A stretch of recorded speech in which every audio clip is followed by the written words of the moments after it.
Promise, we're joined right now by the head coach of the Denver Broncos, first-year head coach. They're 3-0. They're unbeaten after wins over Cincinnati, and that Cincinnati win is starting to look much, much better as well as they played. They beat Cleveland. They beat Oakland. I'm joined now by Denver head coach Josh McDaniels. Josh, welcome back. Good to have you. It's great to be with you, Jim. How you doing? Josh, I'm doing great. How are you? I'm doing great. I would imagine at 3-0. I don't know, Josh, if there was a coach under more pressure to get off to a good start than you were. Do you feel like you have a little breathing room now that you are 3-0?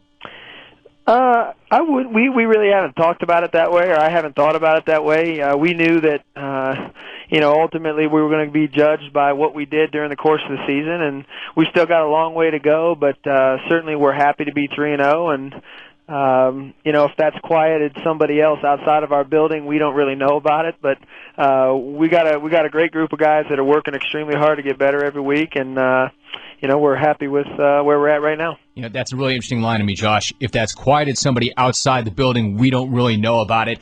Needless to say, you took a lot of heat leading up to this point. But here's my question: did you not concern yourself with it, or maybe were you so focused you didn't even know about it? I think it's a combination of both. We've really been focused on trying to get better and improve. We got a really new group of players and a new staff here, and one of the things that we've talked a lot about is how much we have the ability to get better each week because, again, this is only the eighth game that we will have all played together and coached together, and we just feel like, if we continue to improve, that we're going to be playing our best football sometime late in the season. And again, you get judged by wins in this league, and so whatever people wanted to talk about during the course of the off season or the summer, we knew ultimately that if we played good football and won games, that none of that would really be important. Josh McDaniels joining us. Hey, Josh, I understand that you're looking to get better every single day, a little bit better, incrementally better. I understand it's a long year. I understand that a great start doesn't matter if you don't finish well, but is there not any vindication, a little vindication in a good start like 3-0? They asked me that the other day, and my response is the same. Is I don't know what there's to be vindicated about because we really believed in our process. We believed in all the decisions we made. We believed in our draft. We believed in our free agent class.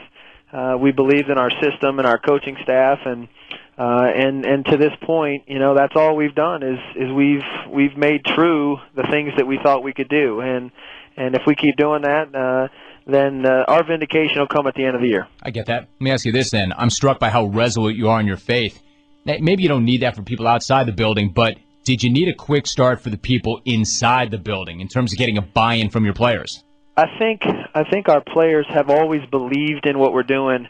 I always think that when you're with a new group of people and you're carrying a new message and they're carrying it as well, that it's always good to get some positive reinforcement in terms of early wins, and so for that reason, is it a plus that we've won 3 games? It is, and I think our players, believe that we would be able to do this, and now they know they can. So that's the plus for us, and now we got to continue moving forward and have the same progress as we approach the rest of the season. The Denver Broncos are 3-0. Their head coach Josh McDaniels joins us. Josh, let's talk for a moment about what you have. The defense was supposed to be a question mark, allegedly, yet the unit has allowed 16 points on the season. Is this group better than you thought it would be? I don't think you ever anticipate giving up, one touchdown in 180 minutes of football. But we didn't put a ceiling on this group. We knew we had some new players that we had to kind of mold together quickly. We've got some younger players in the front that haven't really been tested as much and are performing well. So I think that overall, I think they are playing very well. What our expectations were, I'm not exactly sure that we ever set, and we wanted to try to be aggressive. We've got a lot of good football players on that defense that are playing well right now, a lot of great veteran leadership, and that group comes to work every day with a purpose, and so far they've played the way that we hoped they would. Because you haven't spent that much time with this group, do you even know what you have yet, or do you feel like you're about to find out as the schedule gets tougher right now? I think I think we know what we have. I really do. I think we got a. I mean, I've been around a really solid group in New England for a number of years, and this group, in terms of their preparation, their attitude, and their leadership, really reminds me a lot of some of the players that I've been around, and that's a great thing to have here to come to work with every day. And we know that each game is its own entity, and we're not looking forward past Dallas, and we got a tough test on our hands this week, and we know if we prepare hard and practice well and ultimately execute in the game, we'll give ourselves a great chance to win. Josh, one thought about New England, which you brought up. You had a lot of success working with Tom Brady. You know him really well. I'm just curious, how do you think that he looks coming back from that knee injury? I actually have not seen. I saw just a little bit a couple weeks ago on the Monday night game, and the little bit that I saw, they scored twice in 5 minutes. So he looked great. He looked great to me. So I'll check him out a heck of a lot more next week when we get ready to play him. But I'm sure Tommy's going to be just fine and playing well. And I know they got a big win this past week, but he's one of the greatest competitors that I'll ever know or ever be around, and I'm sure he's going to have a heck of a year. Because of that, once you go to another team, does that do conversations just cease altogether? I mean, do you not have any kind of relationship with a guy like that after you leave? No, that's not true at all. We've texted and spoken a few times here recently, and always wish one another the best. Bill and the people that I've worked with and really got to know back in New England have been great to me. They've given me so many things during the course of the last 8 years to help me go forward in my career, and I'll always be indebted to them. But no, we keep in contact, and I pull for them and hope that they do well, and hopefully they feel the same about me. We got a few more minutes with Josh McDaniels, the head coach of the Broncos. They're unbeaten. They're out quickly, 3-0. Hey, Josh, what about Brandon Marshall? What's his status? Does he still want out? We're doing well. Brandon's had really 3 good weeks of practice. Had a heck of a game on Sunday. And made a big impact and made a big difference for our football team. And his attitude's been great. His approach to work every week's been great, and it's been a pleasure to coach him. And I've moved past that. I think he has, and our organization has, and we're looking forward to just playing good football with him. And we know he can produce for us.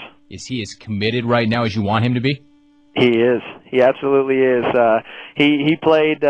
He played like the guy that I think you know and love from last year and the years past. He was, and I think you call him the Beast, and that's what he played like on Sunday. Hey Josh, it seems like, is it me? It seems like this is a tougher, more physical football team.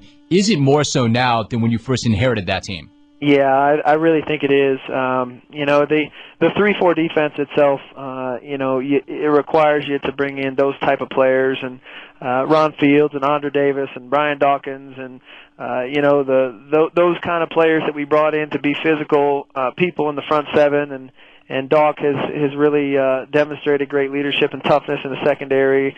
I think we got a really tough, physical group on both sides of the ball. We practiced extremely hard in training camp. We only took the pads off a couple times, and I think our football team came out of training camp understanding exactly how we wanted them to play and what we were going to ask of them.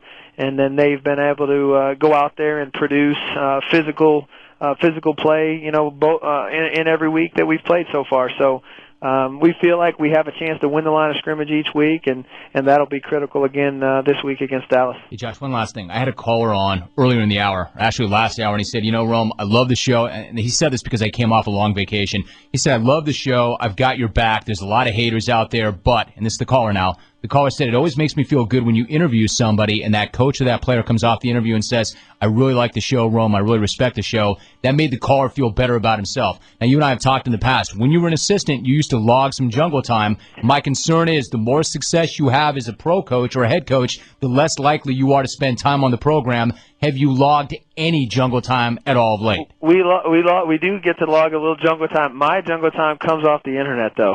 Because I can't necessarily tune in during the course of the day because we're busy with all the things we got to do. So we've subscribed to that, and we'll continue to for as long as you're doing this show, and it gives us a chance to catch up and listen to all the interviews and callers, and and all the people that you have on your show on a daily basis. But I know the way we used to feel about you in New England. You were kind of, there's fans of sports teams, and then